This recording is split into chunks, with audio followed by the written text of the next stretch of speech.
ये भी बताइएगा कि आप क्योंकि ये काम प्रैक्टिकली कर रही हैं और आपको इसका तजुर्बा है, तो कितने % लोग आपको नज़र आते हैं? क्योंकि आजकल बहुत ज़्यादा लोगों के साथ फ्रॉड भी हो रहे हैं और लोग इतने मजबूर हैं कि बहुत सारे लोग तो अपनी जायदाद बेचकर, अपनी जेवरात बेचकर जाने की कोशिश करते हैं और एट द एंड अगर उनके साथ फ्रॉड हो जाता है, उनके पास यहाँ पर भी कुछ नहीं रहता। बिल्कुल। तो कितने % लोग जो हैं जो बिल्कुल ठीक काम कर रहे हैं और अच्छा काम कर रहे हैं, और कितने लोग ऐसे हैं आपकी नज़र में जो फ्रॉड कर रहे हैं? अब मैं आपको सच परसेंटेज तो नहीं बता सकती, लेकिन काउंटलेस मैंने भी खुद अपने आप कह लें कि एक्सपीरियंस में देखा। मेरे पास बाद में केसेस आ रहे होते हैं कि उन्होंने इतने लाखों ले लिए और इवन के बैन भी लगवा देते हैं वो फेक डॉक्यूमेंट्स की वजह से। अब इसमें जो कंसर्न पर्सन है, क्लाइंट है, उसका अपना भी कसूर है। वो जेन्युइन बंदे के पास नहीं जाएगा, उसको जो एक दो जो बंदा गारंटी देगा उसके पास मतलब कि आपको वो कह देंगे कि हम डन बेस पे कर रहे हैं, आपका 100% वीज़ा लग जाएगा, आप हमें इतने पैसे दें, उनको उस पर भरोसा हो जाता है। जो उनको प्रोज एंड कॉन्स बताते हैं ना कि इस तरह से भी वो समझते हैं ये तो वो बंदा समझते हैं कि शायद इससे नहीं होएगा, तो वे फिर इंसान की अपनी भी मिस्टेक है कि आपने रिसर्च नहीं किया, वो जेन्युइन बंदा नहीं है, वो ना कोई लॉयर है, ना कोई इमिग्रेशन कंसल्टेंट है, वो एक एजेंट बैठा हुआ है, उसने एक बार कहीं किसी का वीज़ा लगा दिया और उसको लगा कि अब मैं ये काम कर लूँगा।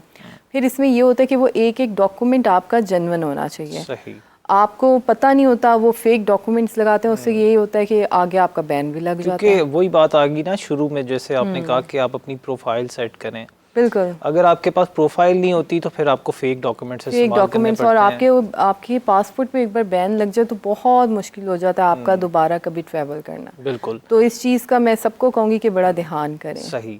और ये बताइएगा कि आप कैसे समझती हैं, क्योंकि कुछ लोग ऐसे भी हैं जो बिल्कुल एजुकेशन से उनका कोई ताल्लुक नहीं रहा या वो इतना नहीं पढ़ सके, लेकिन वो अब इस मुल्क से जाकर कहीं और अपॉर्चुनिटी तलाश करना चाहते हैं, लेकिन वो स्किल्ड हैं किसी ना किसी तरह से। तो उन लोगों के लिए कौन से ममालिक ऐसे हैं इस वक्त जो बेहतर वर्क वीज़ा अपॉर्चुनिटीज़ दे रहे हैं?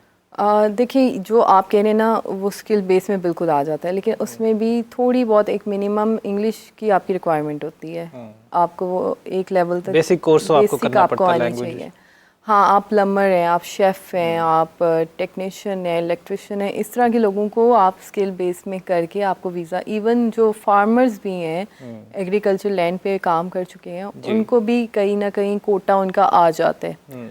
तो इसमें ज़्यादा जो है ममालिक हैं अमेरिका को छोड़ के, कनाडा या ऑस्ट्रेलिया, इस तरह की जो है अपॉर्चुनिटीज़, क्योंकि उनकी कंट्रीज़ बड़ी हैं लेबर काम में। अभी हमने सुना भी है कि ऑस्ट्रेलिया ने भी वर्क वीज़ा की पॉलिसी थोड़ी सी रिलैक्स की है लोगों के लिए, क्योंकि पहले तो वो ज़्यादातर स्टूडेंट्स को ही कंसिडर करते थे, लेकिन अब उन्होंने थोड़ा सा चेंज किया है कि हम डायरेक्ट स्किल्ड लोगों को भी यहाँ पर अपॉर्चुनिटी दें। बिल्कुल। आप समझती हैं ऑस्ट्रेलिया एक अच्छी जगह है एक अच्छा काम करने के लिए, अच्छे पैसे कमाने के लिए? देखिए, जो भी डेवलप कंट्री है ना वो बेहतर है। वो ऑस्ट्रेलिया हो जाए, वो यूके हो जाए, वो अमेरिका हो जाए, कनाडा, कोई भी यूरोपियन कंट्री हो जाए।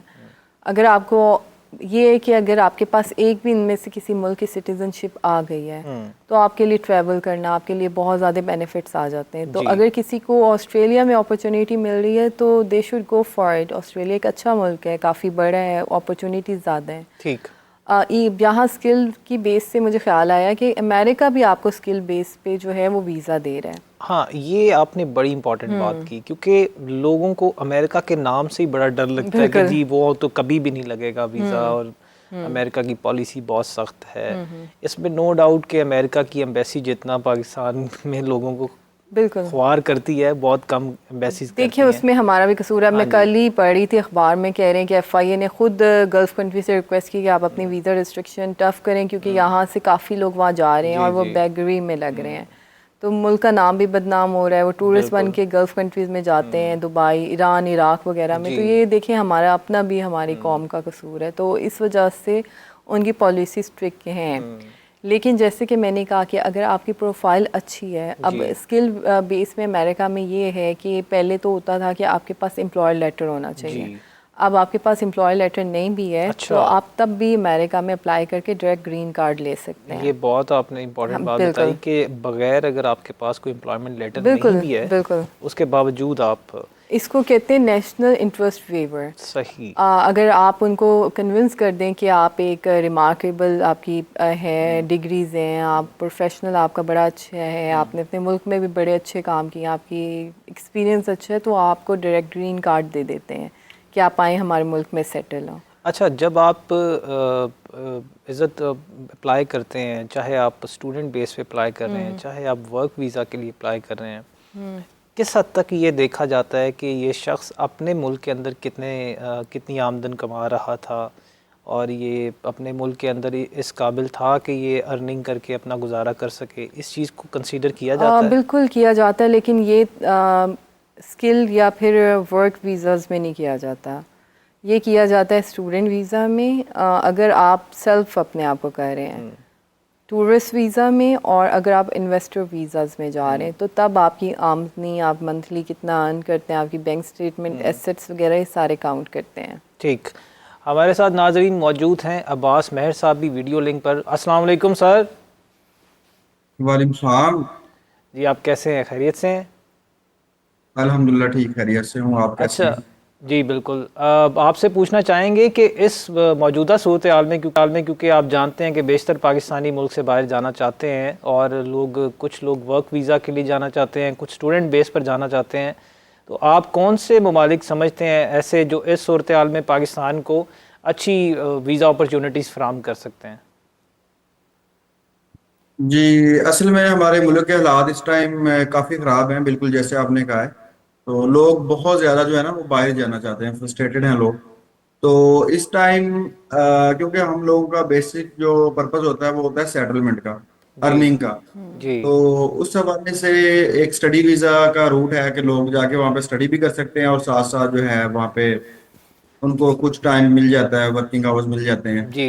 तो ये काफी पुराना है और ये बड़ी देर से ऐसा चल रहा है। जी। तो उस हवाले से मसला ये आता है लोगों को कि सब एलिजिबल नहीं होते। हम्म।